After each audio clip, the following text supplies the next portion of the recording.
So first drawings we're looking at is from Aaron. So Aaron, what's your question? I don't know how to fix the fasteners, something like that. We need. Okay, the part numbers in the bill of materials? Yeah. So what happens is when those fasteners are toolbox parts, and I'm just opening up my assembly here to have as reference. When SolidWorks opens them, it likes to always refer or update the part numbers and descriptions based on the information that's in those toolbox parts already. And they can basically override. It's a bit of a bug, but they can override what's in the bill of materials. So there's a couple of options. First option is to break the link. Okay, so everything in the bill of materials here that is automatically linked to like the file name or the description is linked. If you want to change that text, you can double click on that box,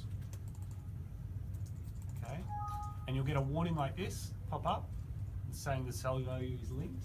You can press break link, okay, and then you can just type in the text that you need. All right.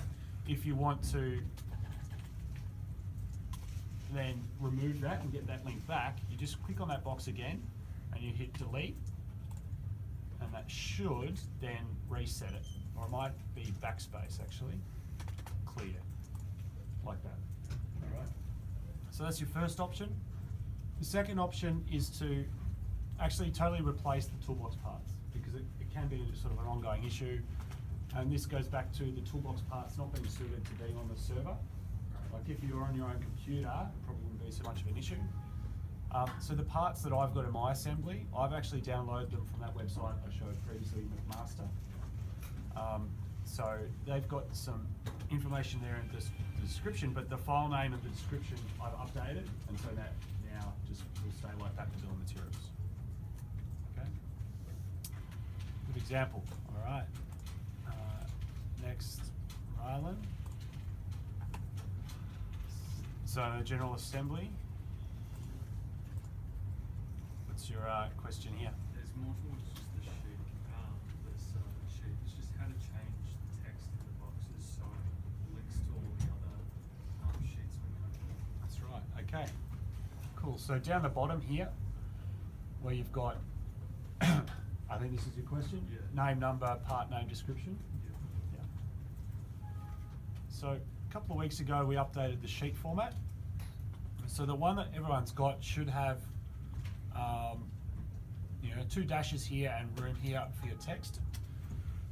Now to link that, we need to do a few different things. To change the name and the student number, that's linked across all of the drawings. So to update that information, you click on this button here, File Properties. Click on the Custom tab. Now I've got a few things here that are from an old file, but where you can see student name and student number, if you update that information, that will update then in your drawings across all of those pages. The secondary information here, the part and the description, that's linked differently, and because that's going to be different on every page, for every sheet you need to do something a little bit different for that to work. So if we have a look at this sheet 5 here, at the moment it's blank and blank. So these are going to be linked to a specific drawing view. So that's already, all the linking work's already done. I just have to set which drawing view it's going to refer to. On my feature tree on the left for the drawings, you can see I've got sheet 5 and I've got these drawing views here, 16, 17, 18, 19, 20. So they're the ones that are on this page. So to link this information, I right click on sheet 5 at the bottom or sheet 5 on the side and go Properties. And on the bottom left, there's this box here, Use Custom Property Values from Model Shown in Default. Now we uncheck that box, and I change default to one of the drawing views that's on this page. So let's say drawing view 16, press OK. If I've got the correct sheet format in, that should automatically link for me. I'll just check that.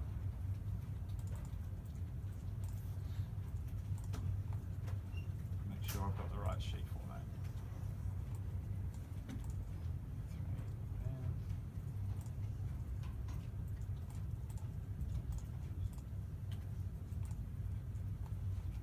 just try another drawing view to make sure. 18.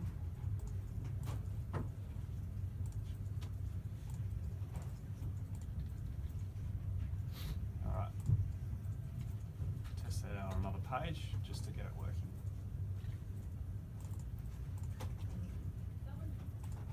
So this has drawing view 21.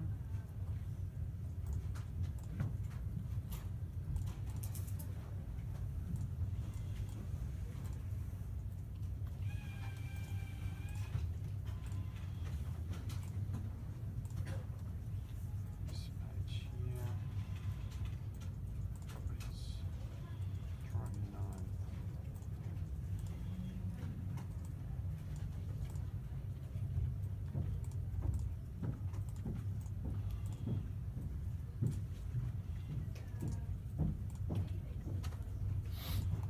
Alright, well that's how it's supposed to work, but I'll have to come back to you and answer that one or get it working on screen in the file here, and then I'll touch base with everyone again once I can check that off. Alright. Cool. Any of you other guys going to send me through screenshots?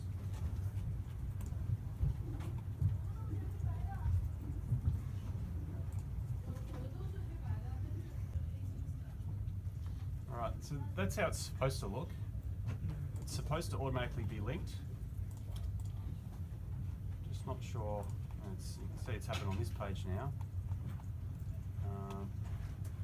So what I'm going to do is just get another part open. Say my side plate here.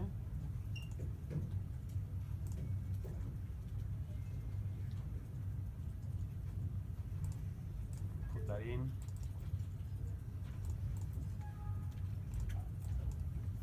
Now that is drawing view 22. So when I go properties,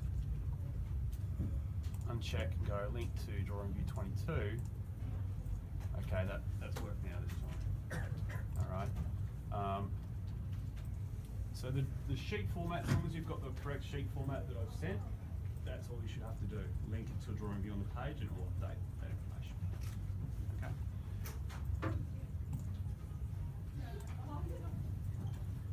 No questions? Lewis? No? Echo? No? Okay, cool. Alright, and you guys in this row, if you've got any questions, screenshot a drawing and email it to me and I'll put it up on screen. Yeah?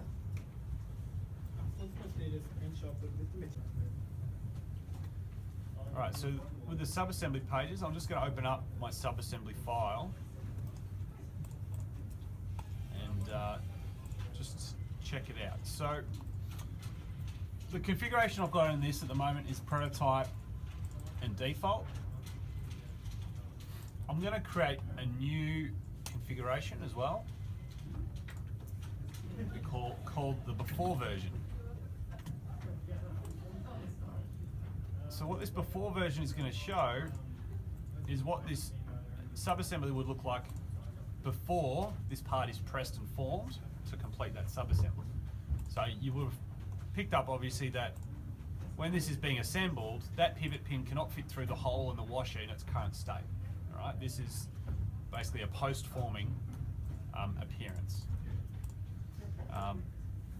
So what I'm going to do with this pivot pin as well is create a before version. And much like what we did with the other configuration, I'm going to remove this bottom section. I'm going to do that with just delete face.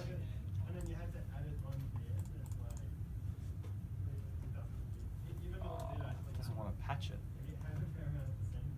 Never mind then.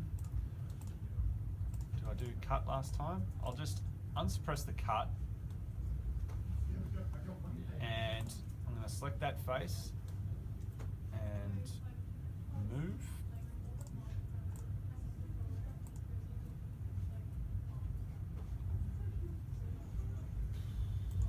Let me find that.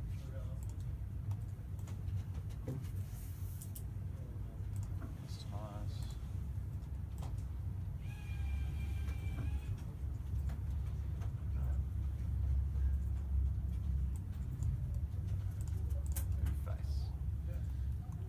going to extend that down. So this is different to extrude. All right, when you extrude something, you need to create a sketch first. But if you're just taking an existing face and moving it a dimension, you can use move face. So we're going to translate that, or you can offset either way. And I'm just going to offset another maybe 4 millimeters. Press OK. Right, so that's my before version. Maybe it needs to be a little bit longer. 6. So I've got a before and the default, which is the after. Needs to be longer. 10.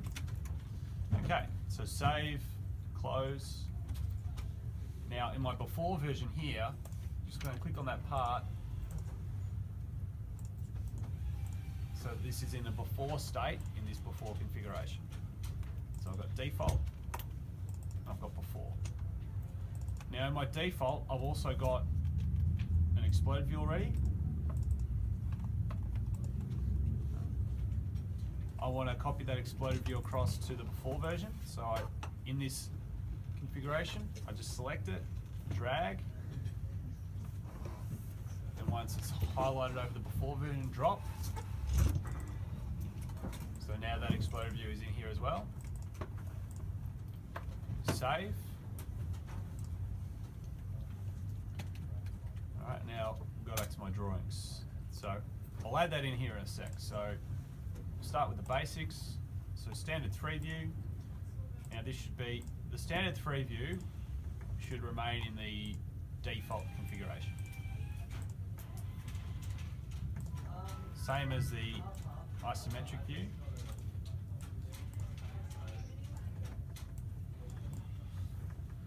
Now the other stuff that I might put on this page be maybe a section view and materials.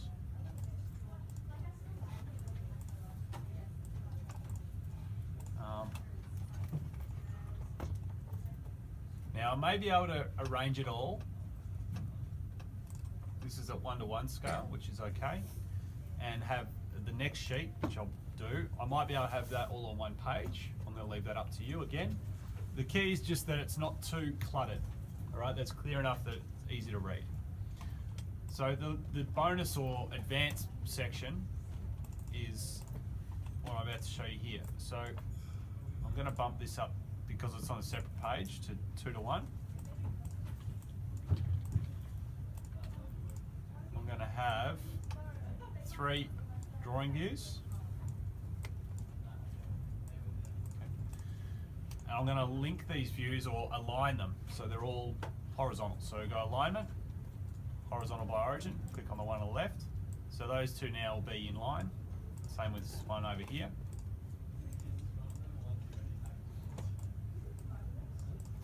So on the left we've got the before version. I'm going to explode that. Now this is where I might go back to my exploded view and just adjust it. So that is not so far apart.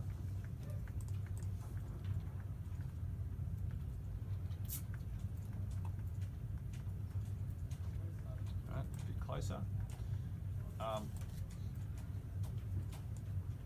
Before and then after, which would be the default. Okay, so you can sort of see basically this 3-step process, explaining a bit about the assembly. All we need to do now is have some information about what's going on. So it might be on this page actually, instead of this one. Sorry, I don't know where I am. 4,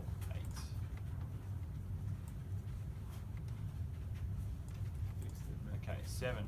So maybe I'll take the bill of materials off this page and the bill of materials is on this one.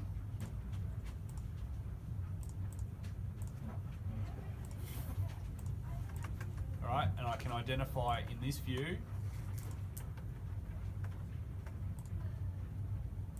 those parts are. All right, and we can add some view labels that state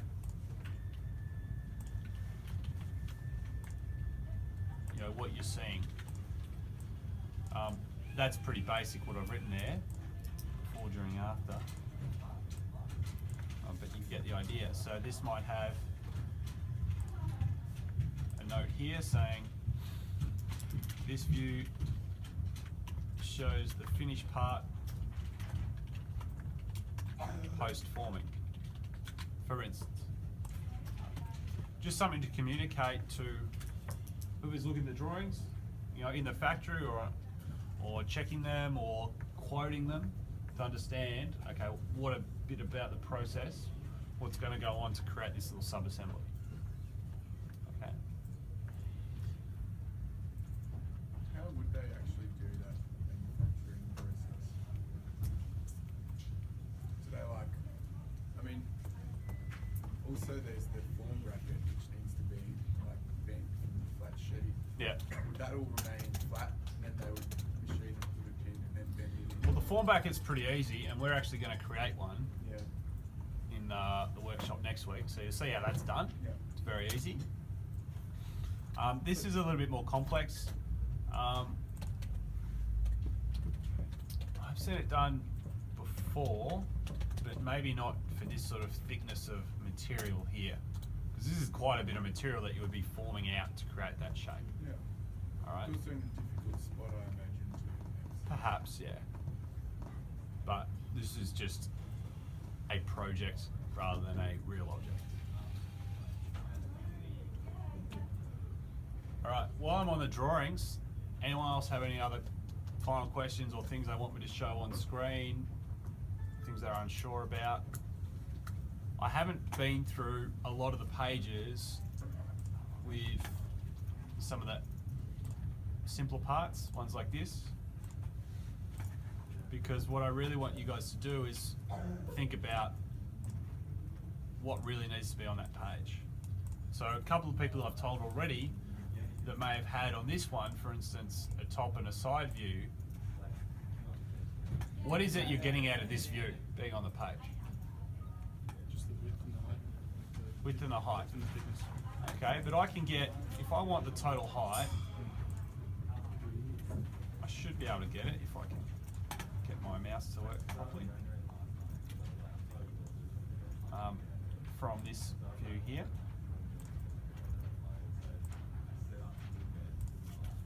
Well, I'm struggling. There are ways to get around everything.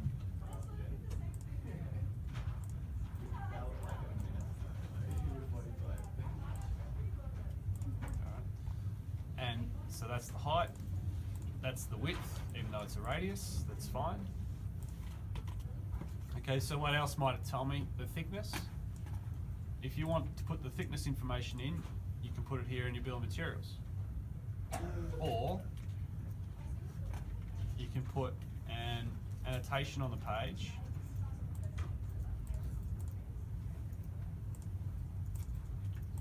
Yeah, notes. Part thickness is 2.0 millimeters or whatever it is. So you can do something like that rather than having a drawing view here. Which is preferable. I would always go with the annotation. I hate seeing little flat views like this that have no other real purpose. But that's personal preference. When in the future, when you're doing your own drawings, you can communicate however you like. But think about what's easier to see on a page. Front view, put the rest of the dimensions on there, the information you need. Isometric view, 2 view labels, an annotation that says what the material is, or a link back to the bill of materials. Pretty straightforward. One thing, would you ever go through the sheet metal conversion for the form bracket? The conversion again. Yeah, I think I had some trouble following Sure. how you did that.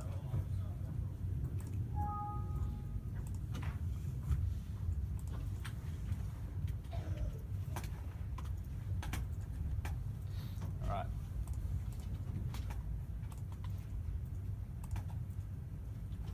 So that's the existing part. right click, turn on sheet metal.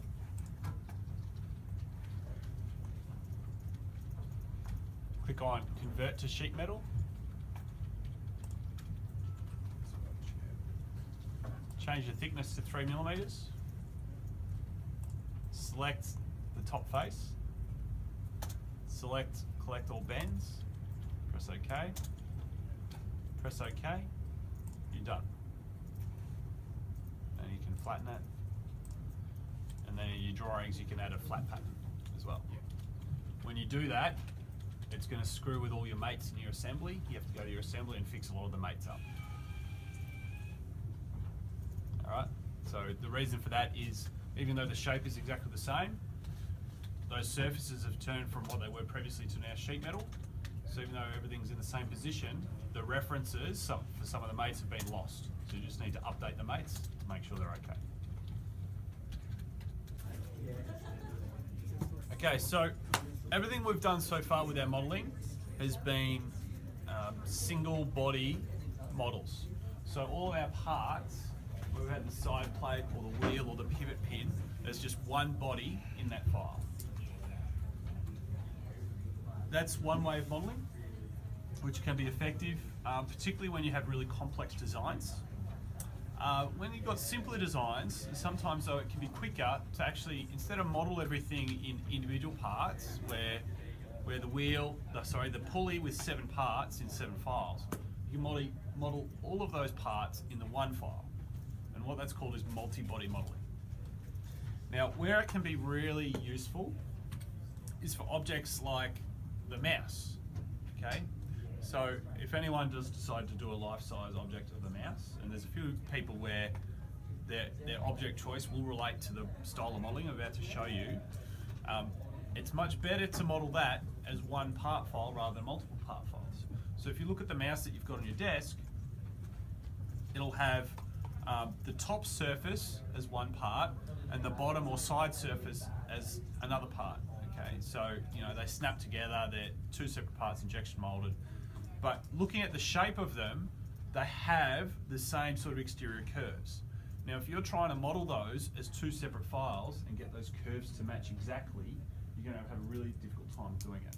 So when someone has designed that object, in whatever software they're using, they would have started with that object in one file to get that exterior surface correct, and then they'd split it into 2 separate files to have your 2 separate parts. All right? Or kept it all in that one file and even done all their detailing in that one file.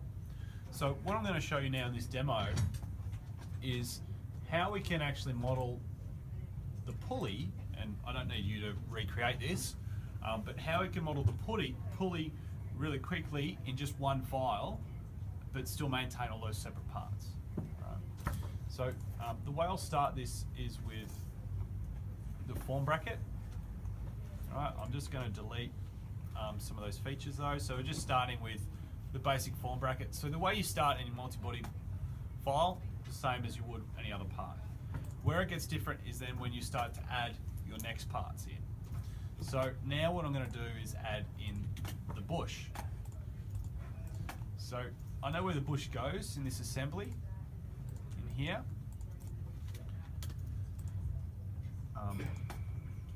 So I'm just going to add in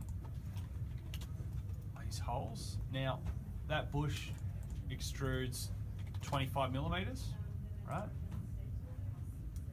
So I can just put 25 in there, but if my design intent is for that bush to always be the same width as that form bracket, instead I can say extrude up to this surface, right? And I press OK, and that creates a second body in there. So now you'll see in my feature tree, I've got this drop down here, solid bodies, and under that I've got the first one, which is the cut extrude, which is the form bracket, and the second one is that bush. Now, one thing that I didn't do here, which I'll show you how it can change things. I'm just going to change the size of that to 15. And you can see they're overlapping here. By default, if I was to do a shape on top and even if it's got a smaller hole there, and I go extrude,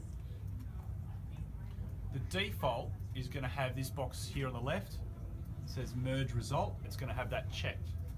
Okay, so if I leave that checked and I press OK, it's going to join this body or this feature to that form bracket feature. So you can see how that's one solid body. The reason this one didn't join originally is because there was no place where it was overlapping, because I made it smaller than that hole at 13. So even if I wanted them to merge, it wouldn't because of that gap. Right? And that's sort of the key with your multi-body modeling when you're building up your parts, is to press uncheck when you're doing some of those details. So for instance, on here we would have the side plate. So you sketch exactly the same way we did the original parts.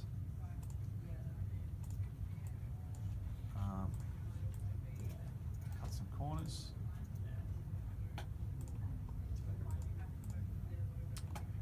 That hole at the top or the bottom, I can't remember. Top. Two.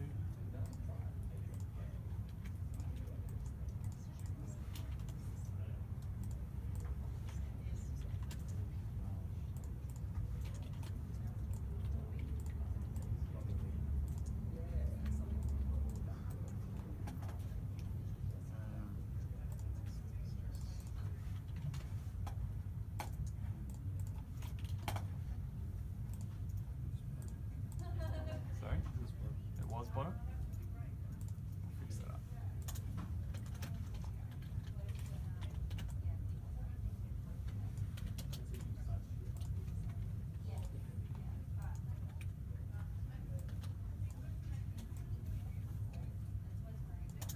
Alright, so this is my side plate. Now when I extrude that, 2.5, 2, 2. Uncheck merge result. Now if I leave it checked, what'll happen, because it's going to touch the bush and it's going to touch the form bracket, it's going to merge with them. Okay, so see my solid bodies folder has disappeared. These three are all now combined together as one solid body. But I can edit that feature, go back, press uncheck, okay, and now you can see that that's a separate solid body. What is the link to thickness? All right, so even though we've deleted the sheet metal feature in this, once you have created a sheet metal feature in your file, there's a thickness setting, and so any cuts or extrudes, if you want them to be the same thickness as that original sheet metal, you just tick that box. Cool. So that's say if you had one sheet that was going to laser cut all your parts out. Yeah. Right. Yeah, there's different ways, different contexts where you can use that. So some of the interesting stuff with the multi-body modeling, I'm not going to go through and model the whole pulley, but I think you get the idea that you can build it all in one file.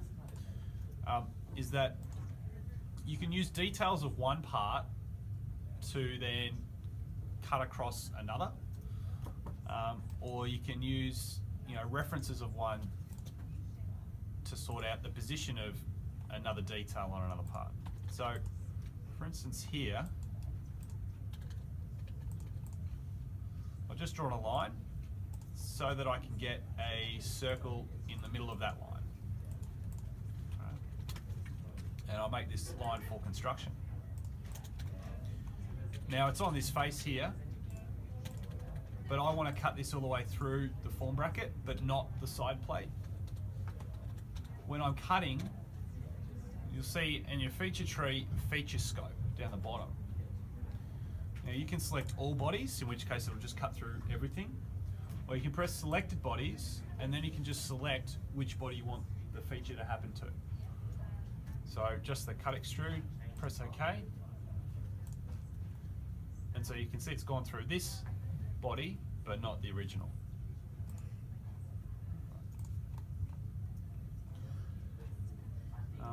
So let me see if I can open up an example from you of where I've used this method of modelling before.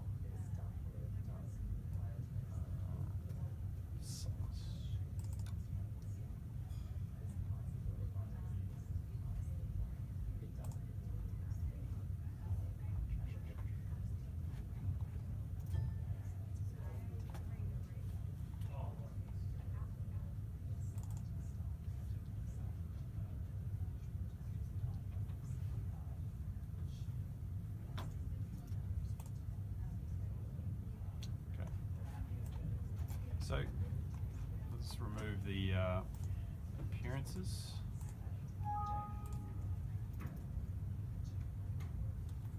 So this is a file that contains some sheet metal bodies as well as some normal bodies.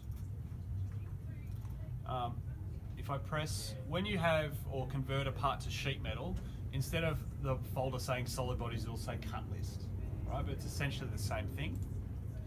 In that you can see all of the solid bodies of the file, some of them hidden. So that's the other one of the other things you can do.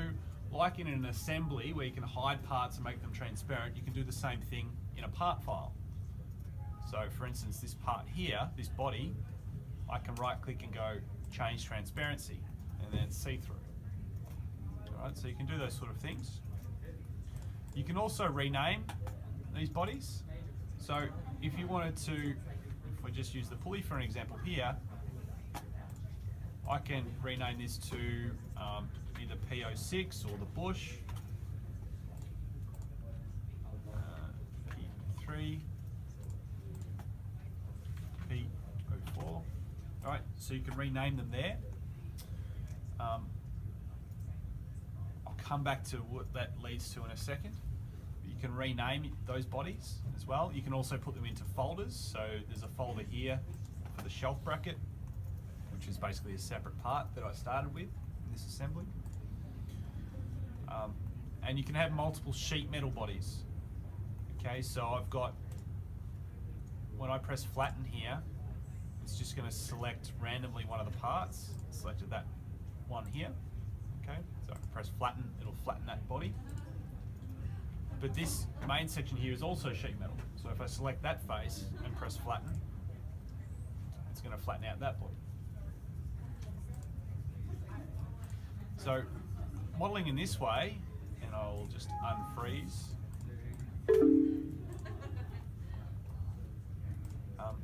Lets you control all of the detail in one file without having to go to an assembly, bring in multiple parts, have them linked to each other, and have dimensions linked to different files.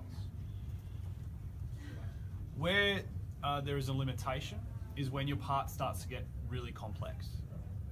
All right? When you get into hundreds of solid bodies, hundreds of features in your feature tree, when you do large sort of pattern cuts or things like that, that can really slow down your file.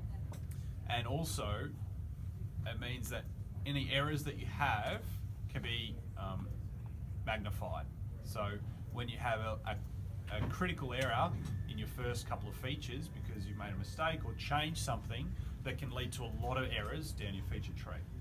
All right, so it's more of an advanced method that you get the hang of the more you use it.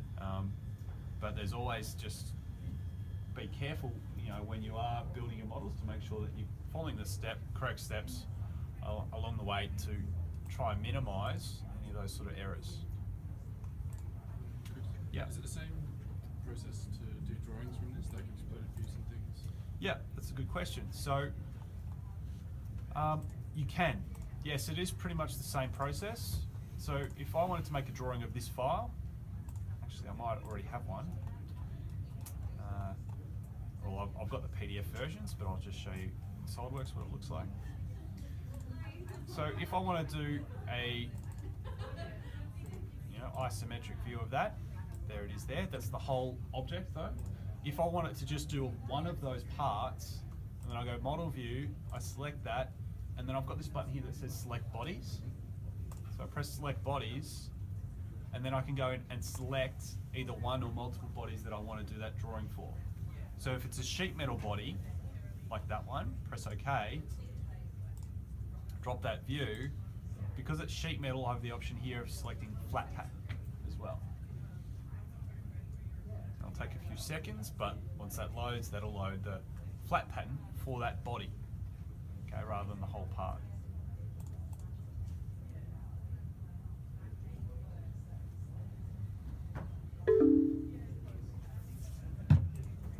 Okay. All right. So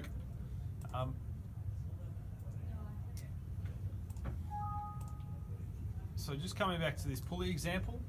So when you rename those solid bodies there, part 06, 03, 04, or whatever it might be, that's useful for one, identifying them here, but also if you then want to separate this into separate files, for whatever reason, maybe you're separating a file so that someone else can work on it, for instance, you can use a couple other features found under Insert, Features, there's Split, or there's Save Bodies or Create Assembly. We'll use Split. Now this is typically used for trimming, but because there are already separate bodies here, actually in this version of SolidWorks it's better to use Save Bodies, so we'll use that. You can press Auto Assign Names, and it's disappointing. Typically they should be using the body names that you've given to those in your solid bodies folder. However, the reason that hasn't worked is because in the folder where this part is, there's already files with those names, PO6, PO7. So I think if I rename them, that should come up a bit different. So I'll just add in the descriptions.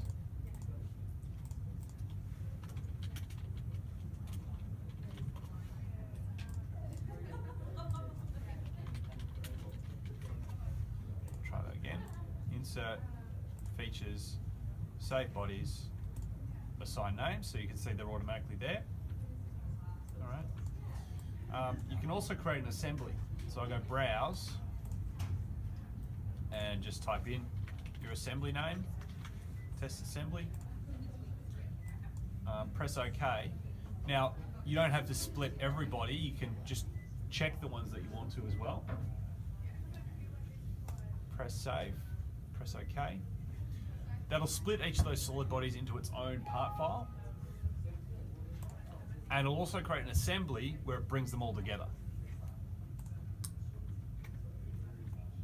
So now this is an assembly, you can see the 3 part files here. So can you go back through mates?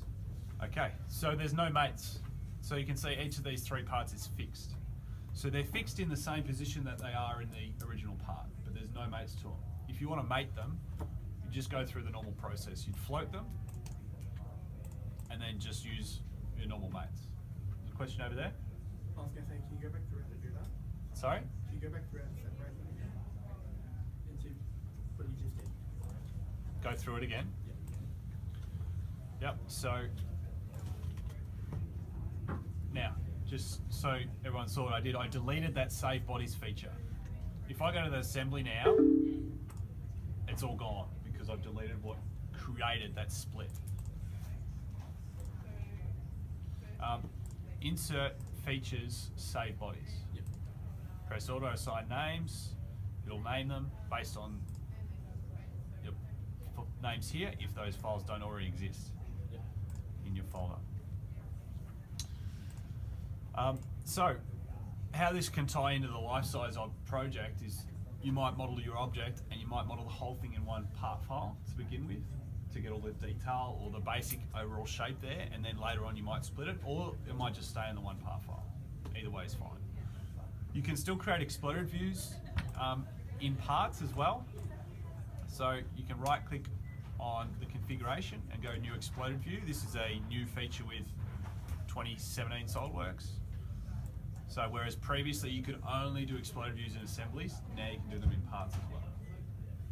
All right, so there's a lot of different ways that you can, model and use software there. Just before I start on that brief, there was one final thing I wanted to show on these drawings. just to get it out of the way, is how you print the PDF file. Okay, it should be straightforward, but some people can still mess it up. So when you're sending your drawings and submitting them, you do not submit the SolidWorks drawing file. If you submit the drawing file without having all the parts and assemblies with it, when I open it, there'll be nothing in it. Okay. Whenever you're sending SolidWorks drawings, you never send the actual drawing file. What you do is you print a PDF and you send the PDF. Sounds straightforward, but some people don't understand. Hopefully all you guys understand what I'm saying. To create that PDF file, you print. So you go File, Print, and the document printer, instead of one of the RMIT printers, you click on Adobe PDF. Click on Page Setup, and make sure that the paper size matches the size of your drawings. So if we've all been working in A3, if we left this at A4 and printed, this is what we'd get. All right? And every year, someone submits to me like this. So don't let that be you, please. Are you saving each drawing as an individual PDF? No. So ideally, Can you actually just export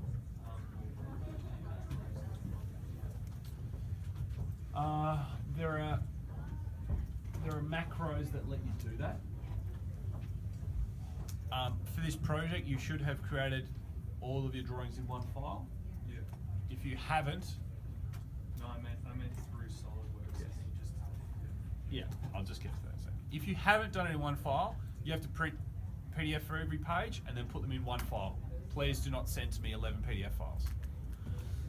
But as for Ryan's question, if you want to just export one page, what you can do when you print is just press current sheet or press sheets here and you put in the number of the sheets that you want.